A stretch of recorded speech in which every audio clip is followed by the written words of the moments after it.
State your full name, sir. Thurman D. Miller, Your rank. Master Trooper. Master Trooper Miller, how long have you been employed by the state police? 16 and a half years. And during those 16 and a half years, did you ever receive any specific training regarding the Louisiana travel regulations? No, sir, I haven't. Have you ever received annual refresher courses how to fill out travel documentation? No, sir. Have you ever received such training? No, sir. Do you know of anybody that's received such training? No, sir. To get something out of the way right up front. You familiar with Mr. Neskazinski? Yes, sir, I am. And he was originally part of the investigation along with yourself, is that correct? That's correct. Did you see anything substantially different between the letter of caution, the basic reasons for the letter of caution Mr. Neskazinski received as opposed to the letter of reprimand that you received? Honestly, I really don't know what he got in reference to discipline, but I understood it to be close to mine, without the same thing that I was disciplined for. And my only concern was he got a letter of caution, I got a letter of reprimand. The letter of reprimand is a disciplinary action in the civil service rules, is it not? That's correct, sir. And a caution is not. That's correct. Another difference between the letter of reprimand and other types of discipline, do you receive a laudermill letter? A pre-disciplinary letter for a letter of reprimand? You do? You did? No, in reference to my letter of reprimand? Yes. No, there's no. You didn't, did you get an opportunity to respond in writing as officers do if they have a firing, a suspension, or a demotion? No, sir. Once the colonel issues my discipline in reference to a letter of reprimand, that's yours. That's your discipline. So did you get an opportunity to talk to Colonel Reeves and try and explain to him, or explain to him by any method your side of the story here? No, I never contacted Colonel Reeves. Did you ever get an opportunity to explain to him your side of the story? I didn't.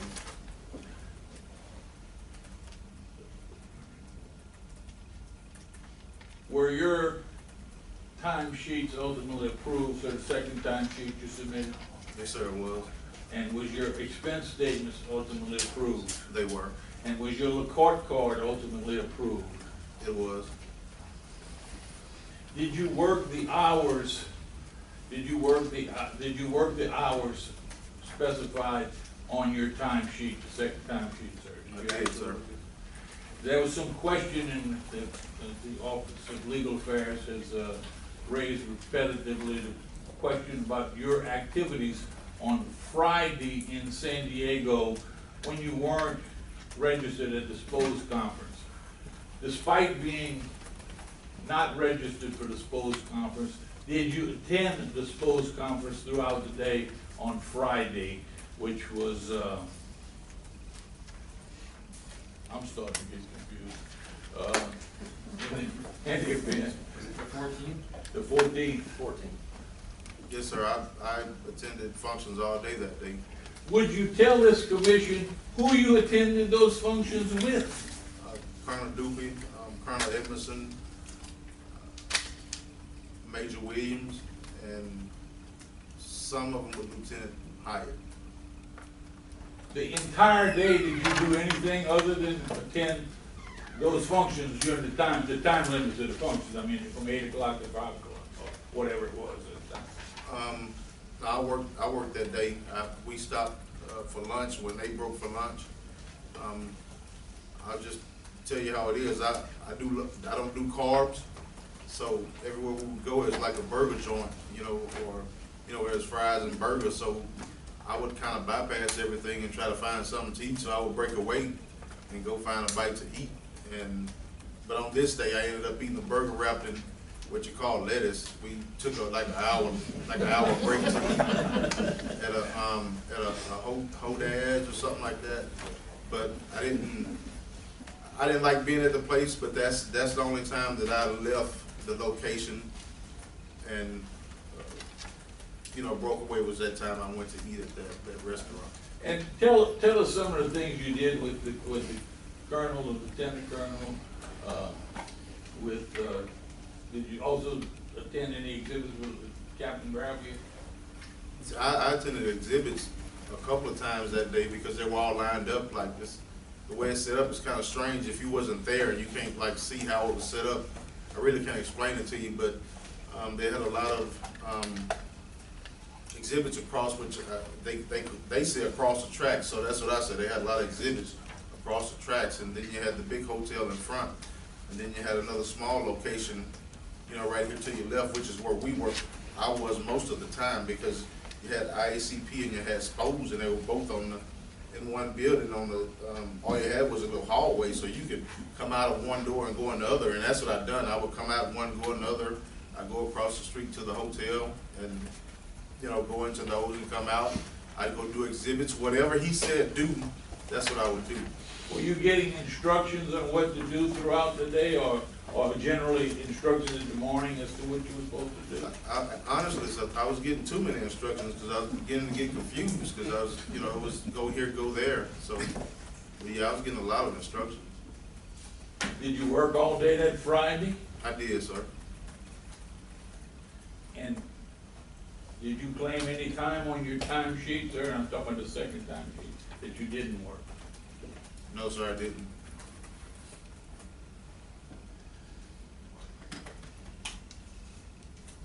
Trooper Miller, you received substantially less. I mean, you received no monetary penalty as a result of your activities on this trip, did you? No, sir, I didn't. Okay. Why did you choose to appeal this reprimand? Well, I chose to appeal the reprimand because I felt like you know, you guys been hearing, people been hearing all day. You know, I just felt like it wasn't right the way, again, I take responsibility for whatever I get from you all today, tomorrow, whenever. I mean, I accept that. But, you know, I just didn't like the way everything unfolded. My name was blasted all over the media. I'm a northern boy. I'm from what you call the Bible Belt. We try to keep things good. We try to keep our names good. And to see your name being blasted all over the media for something that you were just told to do, and you're not under gag order, but you know you better not say nothing. Let's be realistic. People acting like, you know, if you know, we'd have just jumped out and said something that, you know, we would have been good and I would have been back at the Capitol working in legislation. No, that's not how it was going to turn out.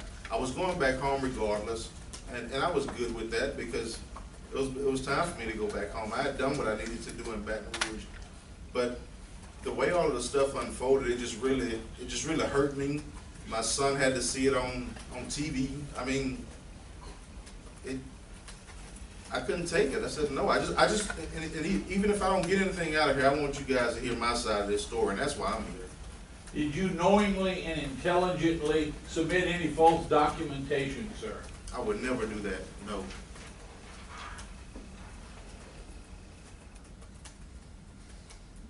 Would you tell these gentlemen what things you worked on when you had breaks in your attending conventions and so forth? Did you have things to do on this trip, and did you try and fulfill the projects that were assigned to you? And if so, would you describe what type of work you did? Actually, at the time, I had 3 projects going. One was a new Narcan. I was doing a Narcan report.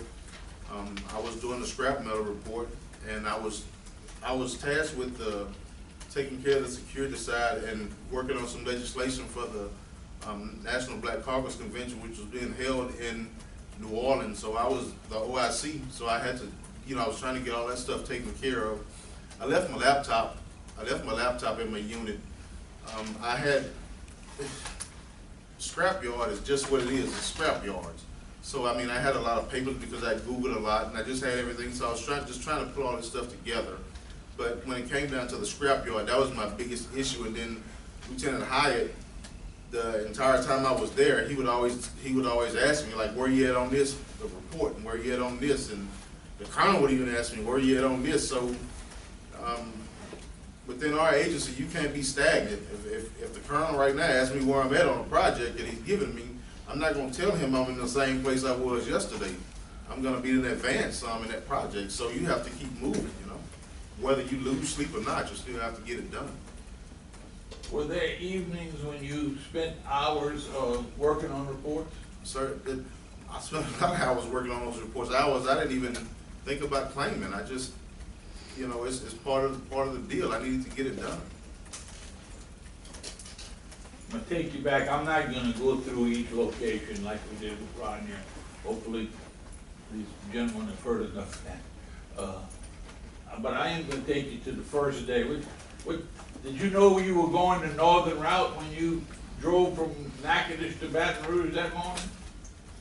Sir, I had no clue where I was going, period. I just knew I was coming to Baton Rouge that morning, and we were going to San Diego, but as far as the route, I had no clue. There's no reason for me to drive 4 hours and then pass right back by my house. I can almost see my house from the interstate. I mean, it makes no sense to do that. Did Rodney explain to you that that's what the colonel said to do? Honestly, when Rodney came back and told me, I was like, you know, I had a problem with it.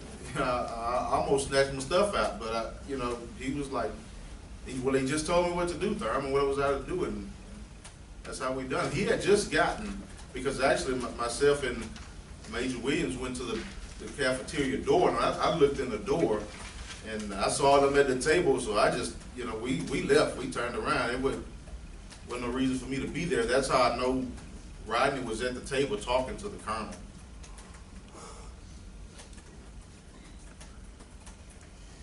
You estimate the amount of time you spent working on this scrap metal project while you were on this trip?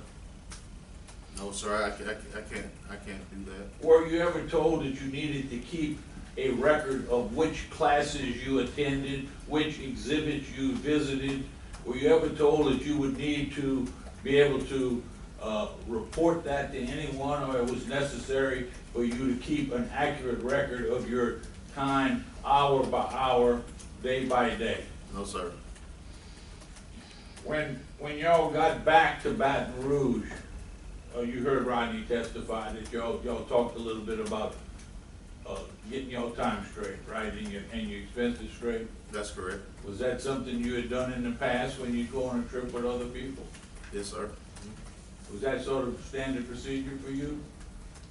I mean, we do. I do it. I mean, if it's somebody higher ranking than me, I mean, I'll mirror their information, because they know more than I do. They know what they're doing. So yes. Now, did anybody stop you on Friday, Saturday from attending the portions of the SPOS conference that you attended? No, sir. Did you also attend? We also heard about the S&P. I think that was state and provincial conference was going on at the same time. Did you attend some events on those days at the S&P conference also? I did. Were you registered for that conference? No, sir. Nevertheless, did you learn something going to all those meetings?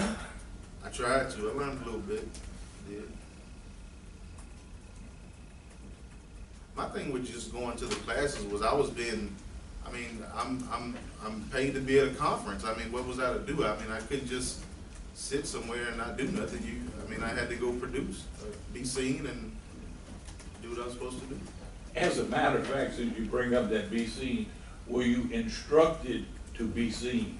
I was instructed to be seen at least every 45 minutes to an hour, at least. I needed to be seen. And I was seen. By whom?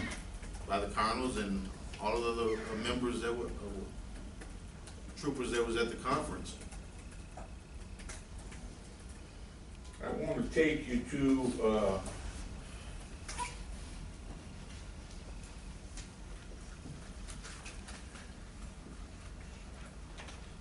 y'all came back from the conference in the end of October, towards October,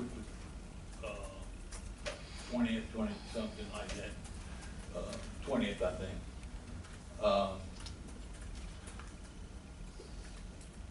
Did you learn anytime, when was the next time you heard something that, look, maybe we got a problem here, maybe we're being investigated, anything like that? Did you learn about Colonel Edmondson's statement on the TV and his news article about on the 19th of February indicating that there was issues arisen, that he had appointed investigators, and that there was a possibility of disciplinary action? Did you learn that? Yes, sir, I did. And did that cause you some trepidation? A lot. Okay. Did you get called into a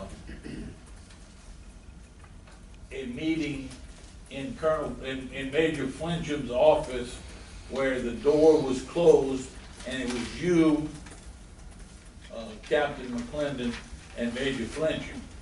I was. What are your thoughts about that? I was scared to death, for one. I mean, I've never dealt with IA in my entire career. Have you ever had a disciplinary action before, sir? No, sir. No. So I've never, especially of that magnitude, I've never had anything dealing with IA. So I've always been that cat, if you saw IA, you run the other way, you know? That's just me. I mean, I don't bother them. I speak, but I don't bother them. So when he called me, you knew that was a big deal, didn't you? For me, it was. For me, it was a very big deal. How long were you questioned that first day on February 20th? I would say the first day, maybe 35 minutes to an hour being the most. You knew you were in trouble then?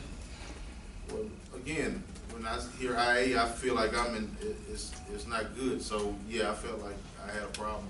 Was anybody allowed, was the door closed? Yes, sir, it was. Was anybody allowed in the room? No, sir. Besides y'all? Were you allowed to participate in Major Darrell Williams's interview or interrogation? No, sir.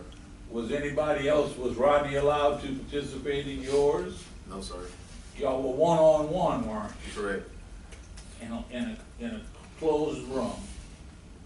Did you feel, what was your impression of the questions being asked of you, sir? Were they accusatory in nature? When I went in, I guess they kind of put me at ease when I first went in. The guy, McClendon, kind of put me at ease, and he told me what he was fixing to talk about, and you know, I remember I'm still thinking about the stuff I just heard on the news, so I became concerned. But he asked me some basic questions, kept it professional, and I answered his questions, and we moved on. But I was asked some questions, you know, him and what kind of things was he questioning you about? About the as everybody called it, the Vegas trip. So we was talking about the route. I think his main concern that day was the route and what we were doing, and you know, how did we end up in Shreveport, you know, at a wing stop, you know, stuff of that nature. Let me ask you this, Thurman, were you given any advance notice of the nature of the questioning? No, sir. Were you given any opportunity to review any notes or any paperwork that you had in order to try and prepare you to answer those questions? No, sir.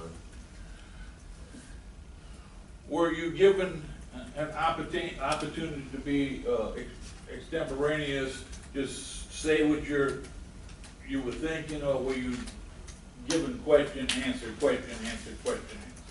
It was question, answer, and at the end he asked me if there was anything that I wanted to say. Well, by then, what did you want to say? Can I get out of here? Yeah, I don't want to say nothing. The end of the first day, did you believe you won the investigation? Yeah, I knew. I knew I had a problem. Yeah. Take me to the second day. How long we, same situation, called to the major's office, closed the door, just you there, same thing? Correct, same thing. Y'all are all interviewed separately? Correct.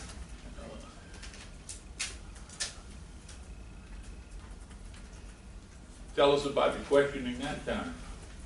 Pretty much the same thing. It was a follow-up from the day before. Pretty much what we done and, you know, where we stopped, what we did, things of that nature.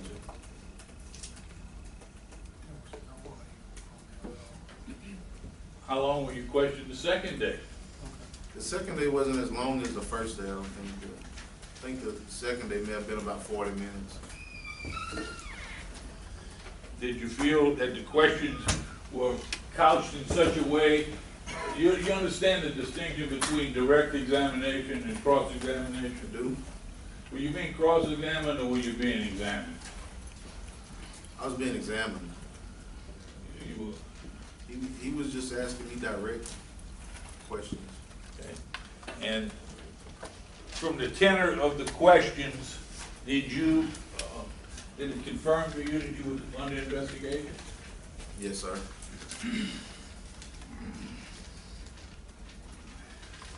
Let me just take a little break here for a second and ask you, sir, I'm going to show you a document. I'm going to mark as exhibit appellant 20. We previously submitted your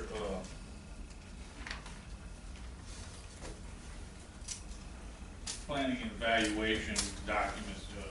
I think we already got those in evidence, but this is, would you tell us what this is, sir?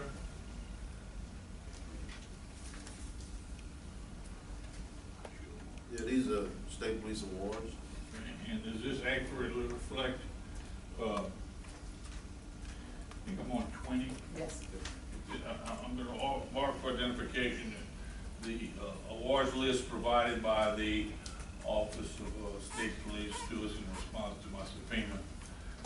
And I'll ask you, is that a correct reflection of your, Yes, sir, it looks about right. I wanted to ask you again, I think it's already in the record because I think Colonel Reeves said it, but have you ever been disciplined before? No, nothing of this magnitude, no, sir. Well, of any magnitude other than. Years ago, I had an incident with a DARS, but I mean, it wasn't anything dealing with IA or anything of this nature. So, no, nothing like this. In conjunction with the witness's testimony, I'm going to offer appellant number 20. Any objection? Admitted.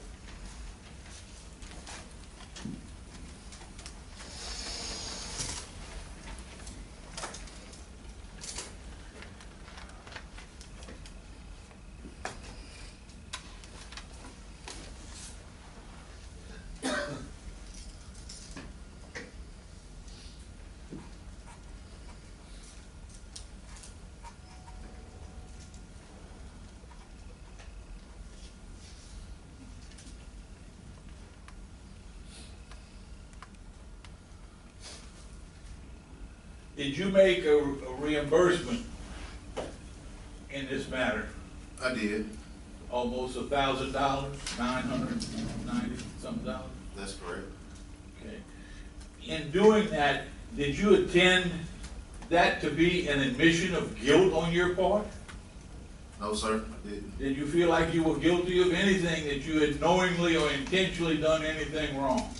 No, I didn't feel like I'd done anything wrong. I just, like was said earlier, listening at all that stuff and seeing all that stuff in the media and on the news and what have you, you know, I started second guessing, like, you know, maybe I do need to do something different or something, you know, to hopefully make this go away, you know. But that's why I done it, because, you know, me and Lieutenant Hyatt had talked and he pointed out some things to me, and I decided to go along and pay some money back as well.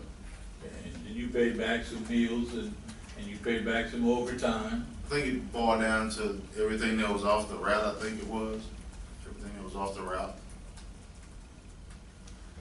Did you feel that you had authority to go on that route, or had you been told you had authority to go on that route? Yes, sir. I had We were told I was told to go on the trip. And I knew once we took off, we were going the northern route. I'm not gonna make you read all these procedural orders that Rodney read and so forth, but one of them, and I think it's on the, statewide personnel policy number 2, it says, that if you're inadvertently paid wages, and they need to be, wages, expenses, they need to be, corrected, that you would be notified, that you'd be notified of the amount that you was paid in error. Did you ever receive such a notification? No, sir. Did you ever receive a notification of any discrepancy or how you might want to repay the funds? No, sir. Did you receive a notification from the Attorney General's office or the Office of Debt Recovery that they were going to take your money from your pay? No, sir. Was this payment that you made purely voluntarily on your part because you wanted to see if that would move it to get this whole thing resolved? Yeah, I didn't know any better. I thought about taking care of that. It would go away. I didn't, and that's what I've done. Colonel Reeves testified he took it as a admission of guilt. Did you take it? Did you perceive it to be admission of guilt? No, I didn't take it as an admission of guilt.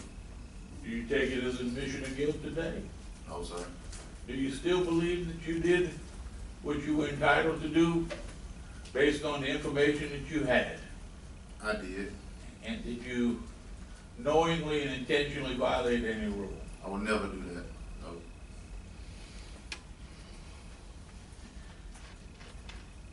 Have you ever had, and of course you from the Monroe area, and of course the colonel was from the northern reaches. You knew Colonel Reeves before? I've been knowing Colonel Reeves since I came on the job. Did you get an opportunity to tell him you're sorry, to tell him that you wouldn't do it again, anything like that? I mean,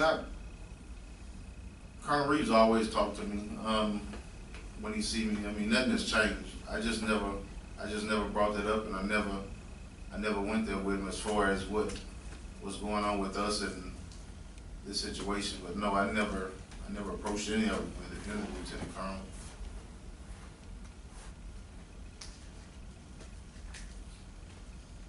You paid the money back because you thought it was the right thing to do? Correct.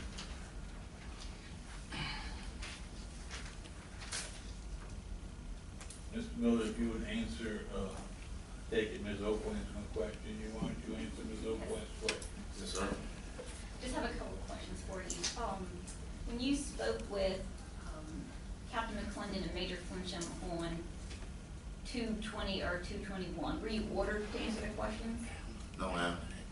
Were you aware that at the time neither Captain McClendon nor Major Flincham were assigned to IA? I knew they weren't assigned, but I knew who they were and I knew their history. Did anyone tell you, did either Captain McClendon or Major Flincham tell you that there was a penalty if you didn't answer their questions? No, they never said that, no. After you were read your rights on March 2nd and March 23rd, the dates of your interviews with Internal Affairs, did you ever ask for an attorney? No, ma'am, I didn't.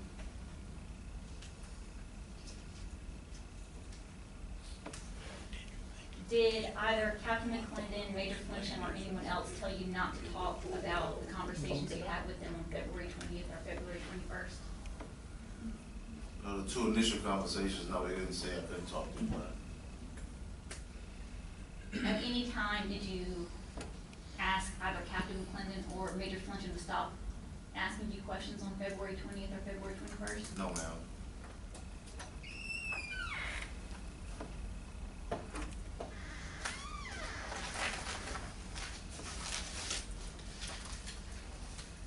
Isn't it true that you told Internal Affairs that Hyatt was your supervisor during this trip? That's correct. And I believe it's your testimony here that when Sergeant Hyatt submitted his timesheet to you, you mirrored it because he was a higher ranking officer, correct? Yes, ma'am. would the same thing be true for the expense reimbursement accounts he submitted to you? Yes, ma'am. Can I correct something right quick? He never told me to do, he never put his stuff in front of me and say, do yours like this. Initially I asked him for his, and I copied his, because there shouldn't have been any difference. But yes, as a lieutenant, I just knew his stuff was correct, and I done mine the way he done his, so yes, ma'am.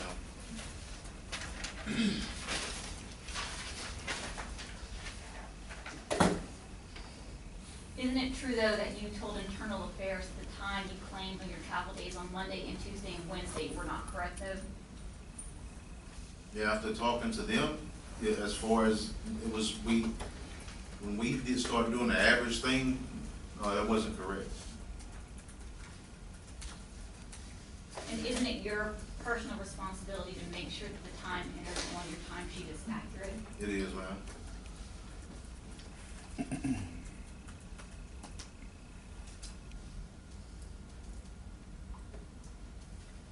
And you also testified that you also worked hours you didn't claim on your timesheet. So would you agree that your timesheet is still not accurate today?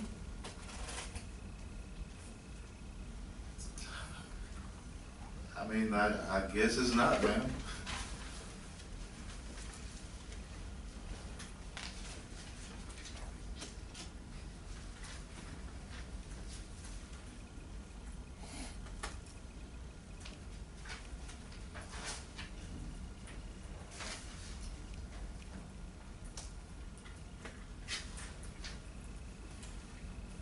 Did you look at any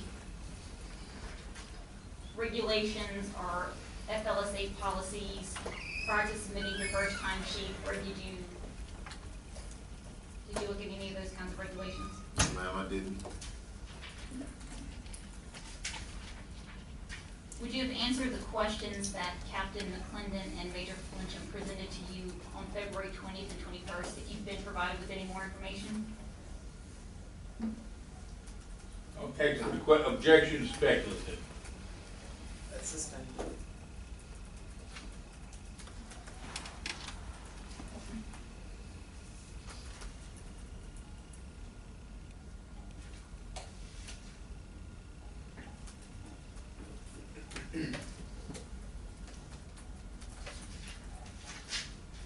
A few minutes ago, you gave us a detailed account of your whereabouts and actions on Friday, October the 14th. You're aware, though, that the date that you recited was not conducting enough department business was Thursday, October 13th, correct? I know it was one or two, man, but no, I'm not sure it was the 13th.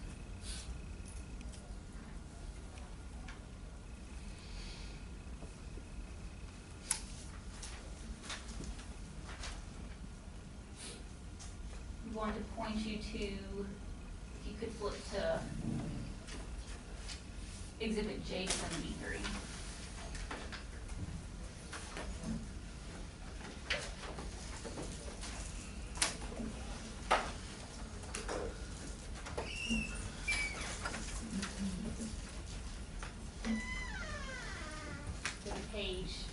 There's a chart on page 2. What was that number again? 73? 73.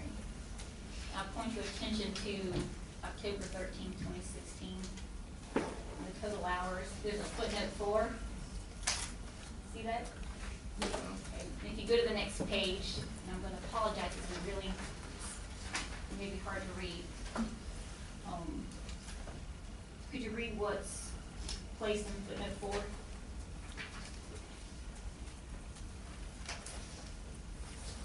Is that travel time to San Diego, California? Yes.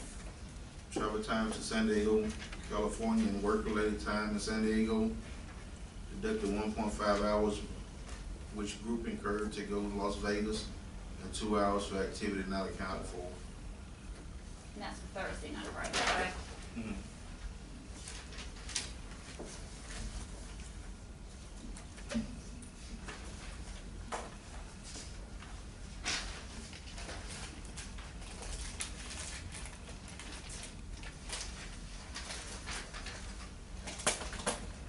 you were not able to provide investigators with a detailed accounting of your time for that day, correct? I told them what I was doing, what I was the same thing I was doing every night. The same thing.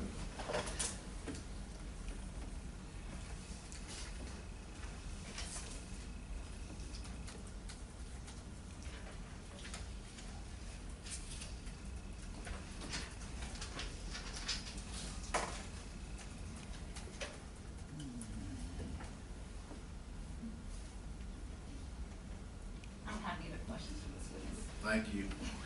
Thurman, when you got to the, you got to San Diego, you didn't go to the sports conference the first day, that Thursday. We didn't go, but we walked. We went, and when we got there, we got Rodney to the location. Actually, we stopped somewhere to eat, and Rodney took off running to the location, I think because it was on the other end. And after we ate, we walked down to find out where we would be going the next morning. So we walked down to the conference and just kind of in and out and looked around to see where we was going to be going the next day. When you said you accounted for your time to the investigators on Thursday, was that, did you tell them you were working on your 3 projects whenever you had spare time? I think I did. Okay. And you mentioned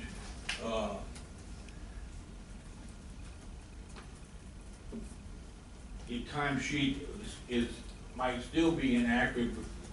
Why is the reason for that? Was that because you didn't claim all the hours you felt you were entitled to?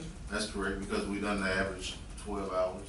And did you feel that you worked more than that, than the hours that y'all recorded? I know I worked more than hours than I recorded. And I'm going to show you a requirement. I think this is part of PO 901 Code of Conduct, ethics number 56 on page 277. Would you tell me, sir, you were questioned on cross-examination about cooperation, or were you answering the questions even though you were not read your rights and so forth? Did you answer the question? Are you required to cooperate by that policy order with investigation? Yes, sir. Did you try and do that even though they didn't read you your rights? I done it. Not only tried, you did I do it. did it. Right. Has that been your practice your entire time as a trooper? As a trooper, we don't. I mean, you can't be dishonest with them. Do you feel like you were honest, sir? Yes, sir. As you sit here today, do you know why you got a reprimand and Ski got a caution? Objection, he's asked and answered. You can answer. I don't remember what it was before. Can you repeat that question? Yes, sir. As you sit here today, do you understand why you got a reprimand and I said Ski, but Mr. Negazinski got a letter of caution? No, sir, that'd be something Colonel Reeves or one of the lieutenant colonels that have to break down to me. I don't understand why. That's all the questions I have. Commissioners? Good afternoon. Afternoon, sir. I'm gonna paraphrase something you said because I didn't write it down exactly as you said it. And I don't like when people put words in my mouth either, so I'm not trying to do that with you. But you said something along the lines, people thought had we got out in front or jumped out in front and said everything, we would have been all good. And then you said no. I need you to elaborate to that. When you know, you were being asked questions earlier. I'm trying to get to the culture.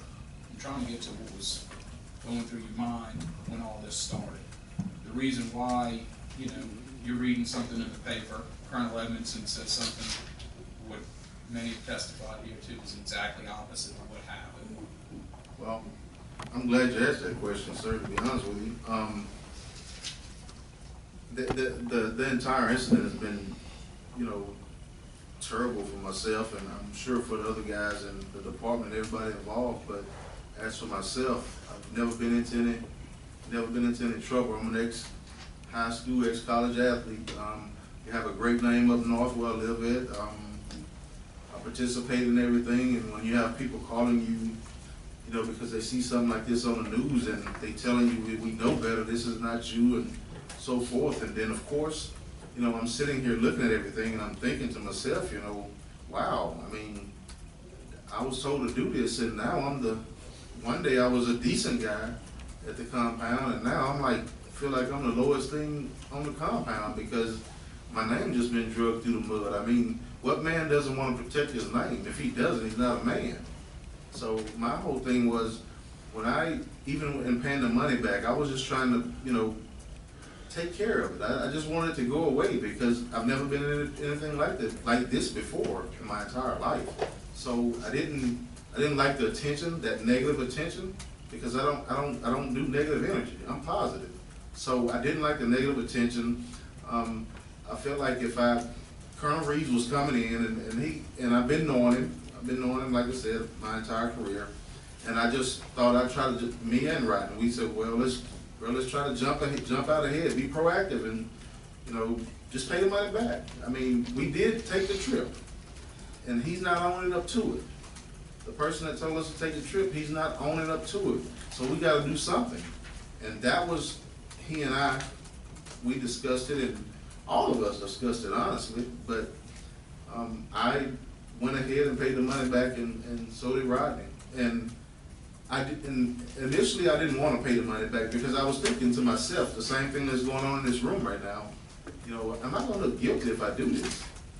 You know, or, you know, am I going to look proactive to the new colonel that's coming in? He knows me, he knows I don't, you know, do stuff like this. And so that's a lot of things going on in your head when I made those decisions. But I made the decisions and I done it. I felt like I was being attacked because I didn't even think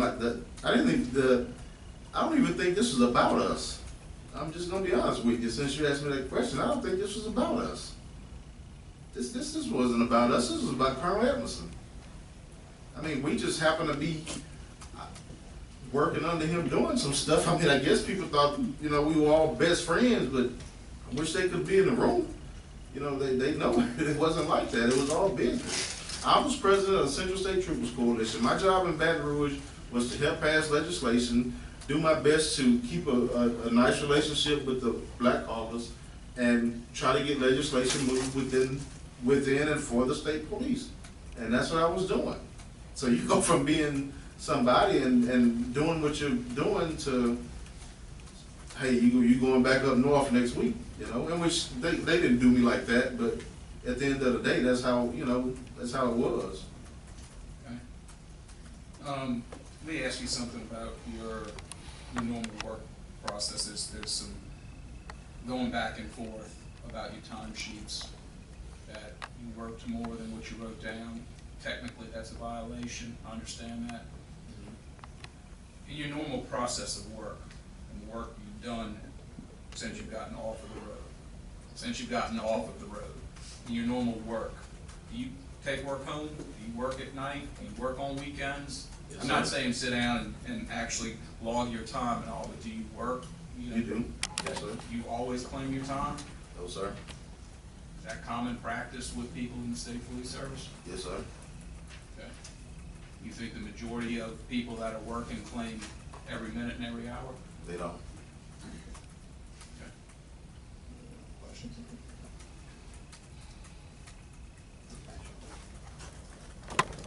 I just wanted to get a clarification on something you mentioned. You said you'd never been involved or had discipline for something like this, and then you said that you had an incident involving something, and I didn't understand what That's a DAWS, it's a daily activity report. Up north, we were like some guys, it's a sheet you fill out at the end of the day that shows everything you've done that day. And a few times on night shifts, I would just take a guess at it, and some type of way something come up where they started checking them, and I was like over, so I wasn't keeping an accurate daily activity report. Did it involve a claim for pay that you didn't earn? No, sir, no. Well, I'm just trying to understand. No, it was nothing of that magnitude, no. All right, thank you. No, sir. I understand. Any follow-up? I am nothing further. from Mr. Miller. Mr. Gerard, you have any Thank you, comments? Mr. McCool. Oh, I'm sorry. No, it's okay.